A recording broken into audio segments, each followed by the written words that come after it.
A seguir,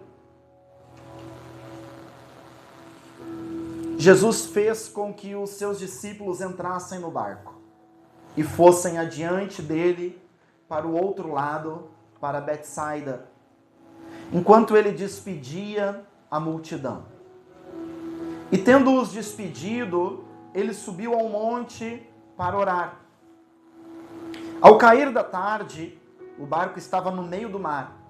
Jesus estava sozinho em terra. De madrugada, vendo que os discípulos remavam com dificuldade, porque o vento lhes era contrário, Jesus foi até onde eles estavam, andando sobre o mar, e queria passar adiante deles. Eles, porém, vendo-o andar sobre o mar, pensaram tratar-se de um fantasma e gritaram, pois todos viram Jesus e ficaram apavorados. Mas imediatamente falou com eles e disse, coragem, sou eu, não tenham medo. Então subiu no barco para estar com eles, e o vento cessou, e ficaram totalmente perplexos, porque não haviam compreendido o milagre dos pães, pois o coração deles estava endurecido. Estando já no outro lado, chegaram à terra de Genezaré, onde atracaram, e saindo eles do barco, o povo reconheceu Jesus. E eles, percorrendo toda aquela região, começaram a trazer em leitos os enfermos, e os levavam para onde ouviam que eles estavam. Onde quer que ele entrasse, nas aldeias, cidades ou campos, punham os enfermos nas praças, pedindo-lhe que os deixasse tocar ao menos na borda da sua roupa, e todos que tocavam ficavam curados. Senhor, ministre o nosso coração nesta noite, fale conosco através desta palavra. Não permita, Senhor, que nós venhamos a nos distrair com qualquer outra coisa que não seja, meu Deus, com a explanação da Tua palavra nesta noite, mas que possamos estar atentos, Senhor, com os nossos ouvidos espirituais conectados à Tua doce e santíssima voz. Para a glória do Teu nome nós te pedimos, Senhor, nos traz quebrantamento, nos traz convicção de pecado, nos traz, Senhor, arrependimento genuíno, verdadeiro, nos traz mudança de vida, Senhor, para a glória e para a honra do Teu nome. Amém. Sente-se, querido, fique à vontade.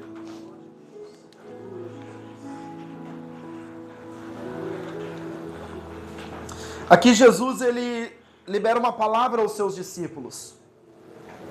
Na realidade, Jesus dá uma ordem dizendo, olha, vão até o barco, vão até a embarcação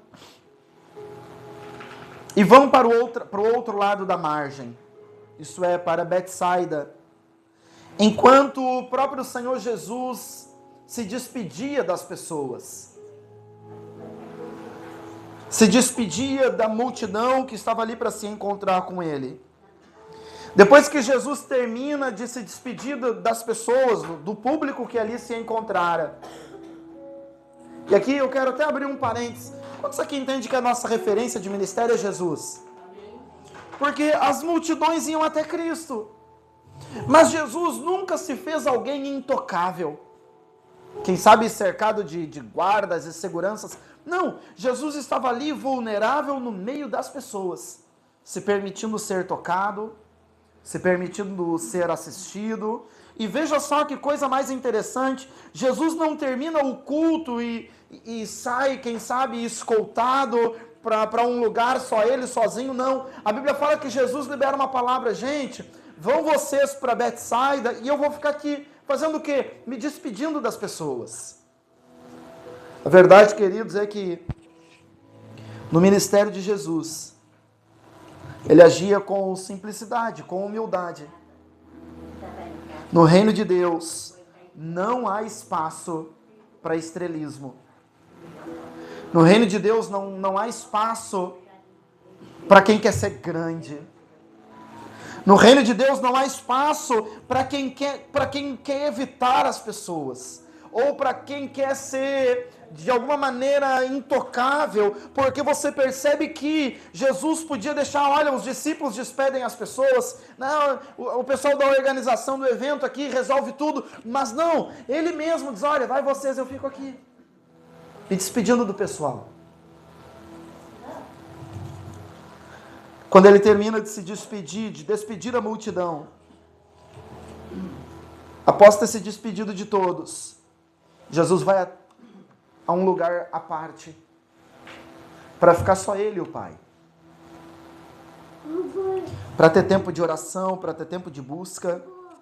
A verdade, queridos, é que uma vida com Deus não se mantém somente de encontros públicos com o nosso Senhor, mas especialmente de momentos que tiramos para ter intimidade com Deus. Você percebe que o próprio Senhor Jesus vai para um lugar secreto para ficar sozinho com Deus. Aí você vai dizer, mas então não precisa de culto. Não, só se você não prestou atenção. Jesus estava num culto, ministrando a palavra. Depois que o culto termina, ele se despede de todo mundo e vai para um momento onde ele pode ficar só ele e o Pai. O próprio Senhor Jesus ensina, vai para o teu quarto, fecha a porta, e o teu Pai que te vê em secreto te recompensará publicamente. Uma pessoa que não tem vida com Deus na sua intimidade, uma pessoa que não busca o Senhor quando ninguém está vendo, ela não é um cristão verdadeiro, pode ser um religioso, pode estar interpretando um papel, e não se engane, nós estamos vivendo em um tempo onde muitas pessoas falam de Deus, cantam coisas de Deus, pregam coisas de Deus, mas não tem vida com Deus. Mas não tem vida com Deus. Jesus, ele despede as pessoas, isso é, não estava se achando a estrela intocável, que ninguém podia chegar perto. Não. Um homem acessível. Alguém vulnerável. Depois de despedir a multidão, ele vai orar sozinho. Ele vai orar em secreto. Deixa eu fazer uma pergunta e você mesmo se responde. Como está a sua vida em secreto com Deus? Seu relacionamento pessoal com Cristo? Como está a sua comunhão com Deus? Como está a sua vida de meditação nessa palavra aqui? A Bíblia fala que bendito ou bem-aventurado é aquele que tem o seu prazer na lei do Senhor, e nela medita dia e noite. Como está a sua vida de leitura da palavra? E falo isso, querido, te incentivando. Tenha uma vida de intimidade com Deus. Tenha uma vida onde os teus joelhos se dobram diariamente para buscar a presença do Senhor na tua vida, na tua casa, na tua família. Leia essa palavra todos os dias. Para você não se tornar alguém ignorante, leigo, de maneira que qualquer coisa que te falarem você acredita. Leia essa palavra todos os dias, porque o que nos mantém firmes em Deus é a nossa intimidade para com Deus. O congregar é de suma importância, mas eu preciso manter uma relação pessoal com Cristo. Nem o próprio Jesus abriu mão de ter intimidade com o Pai. Ao cair da tarde, Jesus estava orando. Os discípulos já estavam no mar. E Jesus estava em terra sozinho. Na madrugada, e aqui eu fico me perguntando algumas coisas. Jesus estava orando. Jesus estava clamando ao Pai. E a Bíblia fala que vendo que os discípulos estavam com dificuldades, assolados pelo vento contrário, como pode Jesus, em um lugar secreto orando, os seus discípulos a uma distância enorme deles, já em alto mar, como pode Jesus ver que eles estavam passando por aquele momento de dificuldade? Jesus sai da terra, sai da onde ele estava e vai até onde estavam os discípulos, caminhando sobre as águas. E a Bíblia fala que Jesus ia passar adiante deles. Queridos, Jesus estava orando ao Pai, mas ainda assim ele vê a dificuldade dos discípulos. Jesus estava orando ao Pai, mas ainda assim ele vê o medo dos discípulos. Jesus estava orando ao Pai, mas ainda assim ele vê a dor dos discípulos. Quando nós temos uma vida com Cristo, é impossível que você passe por um momento de angústia sem que Cristo veja o que você está enfrentando, sem que Cristo veja o que você está vivendo. O nosso Deus não é um Deus ausente das nossas dificuldades. O nosso Deus não é um Deus ausente das nossas dores. Ele será chamado Emanuel, um Deus conosco. Ou seja, ainda que você esteja vivendo um momento difícil, não pensa que Jesus não está vendo, não pensa que Jesus não está sentindo, e digo mais, não pensa que Jesus não está agindo em teu favor. A tempestade estava assolando os discípulos. E a Bíblia fala que Jesus caminha sobre as águas, porque ele sente o clamor dos discípulos. A verdade, queridos, é que Jesus muda a nossa história quando nós clamamos a Ele, quando nós buscamos a Sua presença, quando nós nos rendemos a Ele de verdade. A palavra do Senhor fala que Deus não rejeita um coração quebrantado, alguém que busca a presença, alguém que se rende verdadeiramente, alguém que expõe a sua necessidade diante de Deus, não como algo qualquer, mas falando a verdade diante do Pai com verdade em seu coração. Eles, porém, quando eles veem Jesus de longe, andando sobre as águas, eles não reconhecem a Cristo. E eles pensam que era um fantasma. Aqui eu abro um parênteses, irmãos. Os discípulos estavam com medo. E se tem algo que é perigoso de nós convivermos, é conviver com medo. Você percebe que o Filho de Deus, Senhor Jesus, caminhando sobre as águas, mas o medo faz com que eles enxergassem algo distorcido.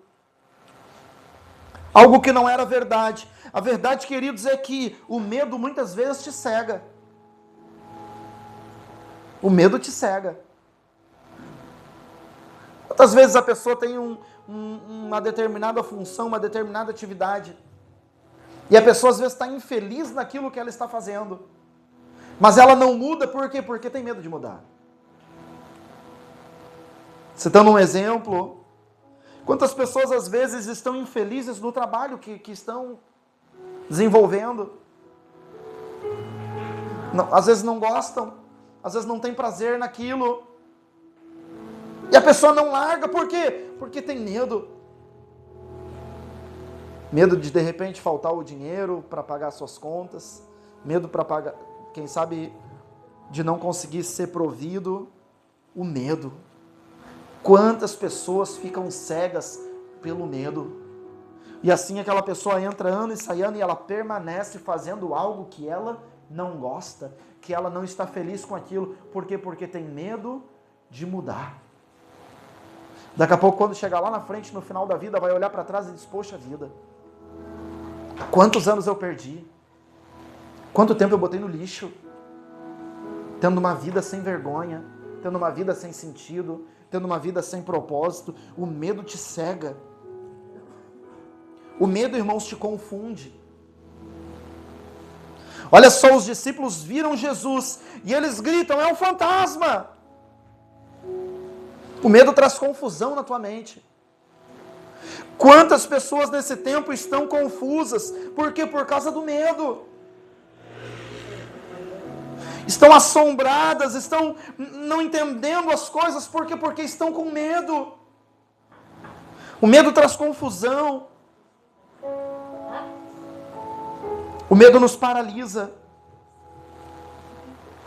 Quantas pessoas estão paralisadas?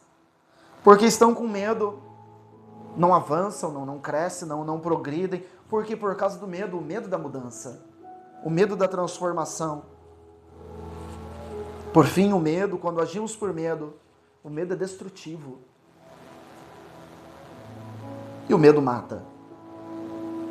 Quantos ministérios, quantos homens e mulheres de Deus, com um ministério poderoso sobre os seus lombos, mataram os seus ministérios porque às vezes tiveram medo do próximo passo. Porque tiveram medo de obedecer uma palavra. Porque tiveram medo de mudar algum hábito. O medo é destrutivo. Você percebe a grandeza deles estarem diante de Cristo e gritarem, é um fantasma. E não se tratava de pessoas que não conheciam a Cristo, não. Se tratava de pessoas que estavam andando com Jesus todos os dias, o dia inteiro. O medo traz confusão, irmãos. Eles gritam, é um fantasma! Você percebe que a primeira coisa que Jesus responde,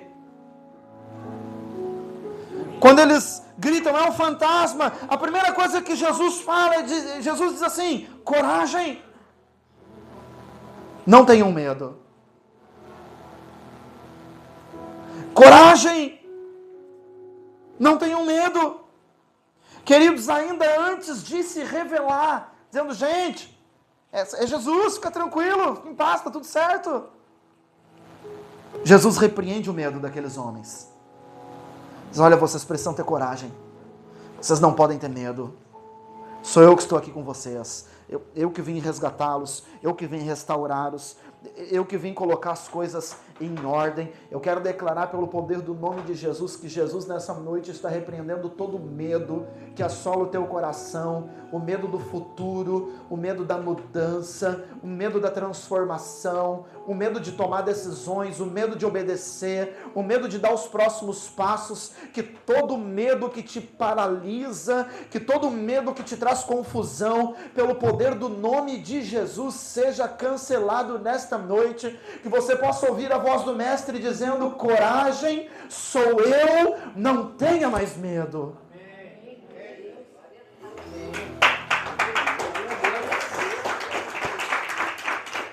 Então Jesus sobe no barco para estar com eles. Você percebe que Jesus estava lá no canto dele orando, no melhor momento dele de intimidade com o Pai. Mas ainda assim ele sai da onde ele estava, ele anda sobre as águas, ele tira o medo daquelas pessoas. Para quê? Para estar com eles. Quem sabe em algum momento no teu coração, Satanás já fez com que você pense que você não tem valor. Às vezes por causa dos erros que você já cometeu. Às vezes por causa do passado, da bagagem do passado que você carrega. Às vezes por causa das falhas, dos pecados. Quem sabe o inimigo vem sempre te acusando para que você pense que você não tem valor algum. Você percebe que Jesus sai do monte, caminha sobre as águas, arranca o medo daquelas pessoas para estar com os discípulos. Queridos, da mesma forma que Jesus fez isso tudo pelos discípulos, Ele está disposto a fazer por você também. Esse é Cristo. Quando Jesus sobe no barco, a tempestade se acalma. A verdade, irmãos, é que não existe tempestade que se mantenha quando Jesus está no barco. Olha, às vezes a nossa vida está numa tempestade terrível. E nós lutamos contra a tempestade.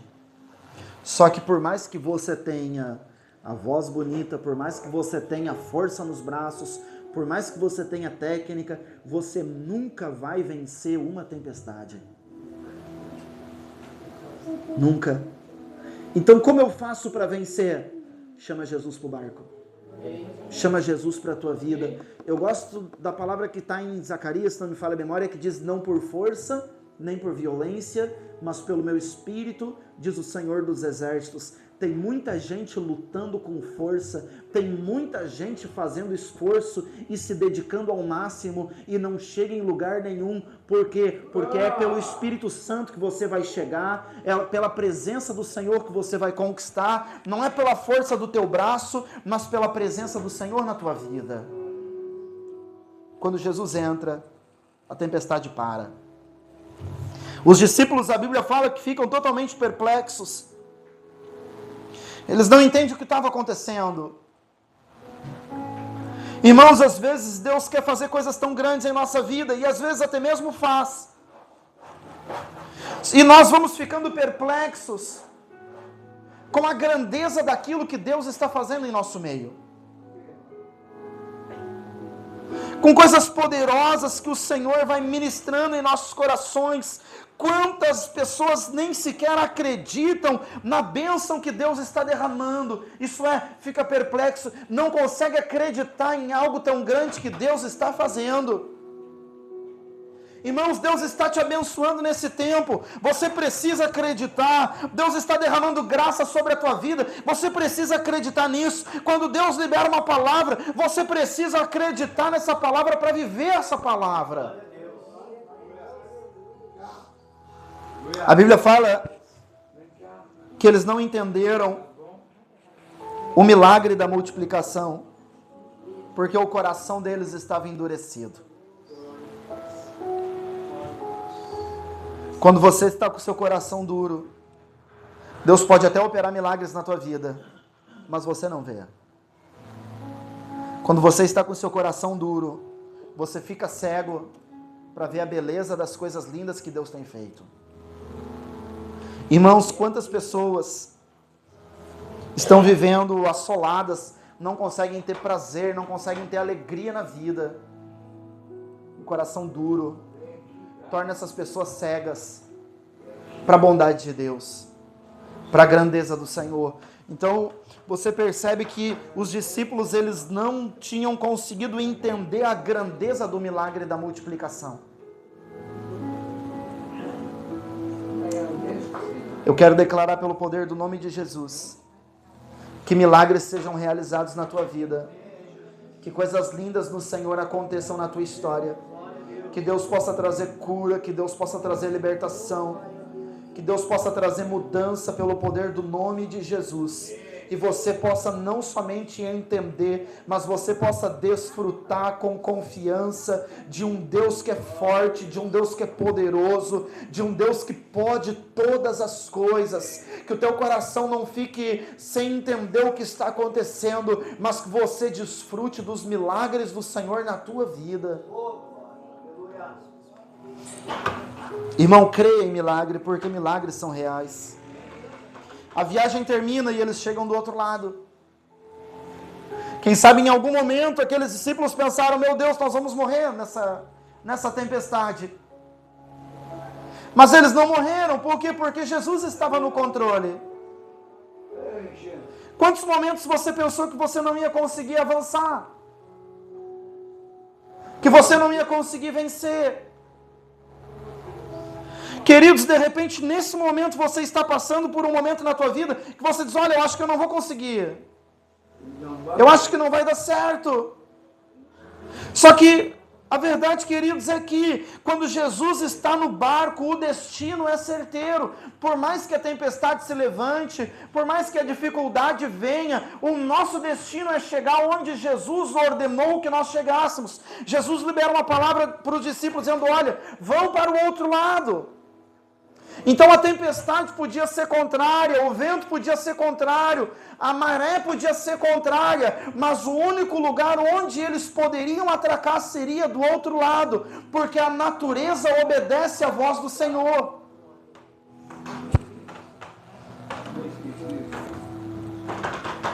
Eles chegam até o outro lado, porque eles clamaram a Deus, e Jesus veio.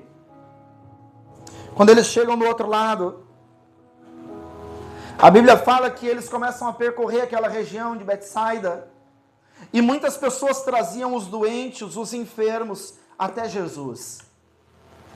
As pessoas que estavam passando por problemas, todos eles vinham até Cristo, alguns inclusive de cama, traziam com cama e tudo para o Senhor Jesus, e a Bíblia fala que o desejo deles era tocar na orla da veste do Senhor, e as pessoas que chegavam até Cristo doentes saíam curadas. Irmãos, se você crê no Evangelho e não consegue crer em milagres ainda hoje, você crê no Evangelho errado. Porque milagres são reais. Deus faz coisas poderosas. Aquelas pessoas eram transformadas, aquelas pessoas eram curadas. Quando elas chegavam perto de Jesus, elas recebiam algo da parte de Cristo. Querido, você não pode estar distraído. No lugar onde Jesus está, tem poder para coisas poderosas acontecerem. Nessa noite, Jesus está no nosso meio. Coisas grandes podem acontecer na tua vida. E a minha pergunta é: por que aquelas pessoas estavam doentes? Porque os discípulos enfrentam uma tempestade. Por que tinha tanta gente necessitada? Por que tem tanta gente necessitada? Porque a verdade, queridos, é que Deus não ouve necessidades. Deus ouve clamores.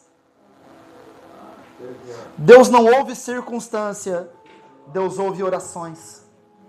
Então, os discípulos estavam necessitados naquela tempestade. Quando há um clamor, Jesus vê a sua dificuldade e vai até eles. Betsaida estava tomada por doença, por enfermidade, por situações difíceis. Clamaram a Cristo e Jesus estava lá. Amados e queridos irmãos, quem sabe Deus não ouviu a tua necessidade, mas nessa noite Deus está aqui para ouvir o teu clamor, para ouvir as tuas orações, para ouvir a tua busca pela presença dEle. Por fim, encerro essa palavra pensando neles em Betsaida, a glória de Deus sendo derramada, milagre, paralítico andando, cego vendo, surdo ouvindo, toda aquela coisa que Jesus sabe fazer. A glória de Deus se derramando, a presença de Deus se manifestando, um avivamento poderoso, transformando aquela região toda. O que Jesus pode fazer. E eu olho e fico pensando, poucas horas antes, a Bíblia fala que eles estavam no barco, assolados pelas ondas, e no meio de uma tempestade, em pânico.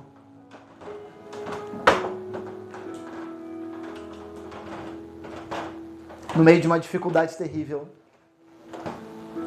Olha só que coisa mais interessante, a verdade é, queridos, é que Jesus, ele sai de uma circunstância terrível e daqui a pouco ele está numa circunstância maravilhosa, em poucas horas de diferença. De repente, você está passando por um tempo difícil na tua vida. De repente, um tempo que você nem sabe se você vai conseguir sair dessa tempestade vivo. Essa era a inquietação dos discípulos. Mas poucas horas depois, eles estavam vivendo um momento maravilhoso. Que nessa noite você possa abrir os teus olhos. Porque o mesmo Deus que fez isso na vida dos discípulos pode fazer na tua vida. E a mesma dificuldade que você pode pensar que não tem saída, ela pode ser transformada assim. Porque nós precisamos de processo, Deus não. Nós precisamos de circunstâncias, situações, Deus não. Numa noite terrível, sem saber se viveriam, no outro dia, um avivamento poderoso e milagres acontecendo. Deus, eu oro pela vida do teu povo nesta noite. Oro por pessoas, meu Deus, que estão vivendo momentos difíceis. Que às vezes, Senhor, pensam que não há saída, que não há uma solução. Às vezes pensam, meu Deus, que essa dificuldade não vai passar, que a dor não vai cessar. Eu oro, meu Deus, te pedindo que a tua bênção alcance Porque os mesmos discípulos que estavam nessa tempestade sendo assolados por essa dificuldade, no outro dia estavam vivendo milagres e a manifestação do teu poder. Meu Senhor, eu oro neste momento te pedindo, Deus, que o Senhor mude a circunstância, que o Senhor mude essa situação, que o Senhor traga vida, que o Senhor traga transformação, que o Senhor traga mudança. Tira, meu Deus, esta pessoa deste momento terrível. Tira, Senhor, esta pessoa desta tempestade, Senhor, desta dificuldade, Senhor.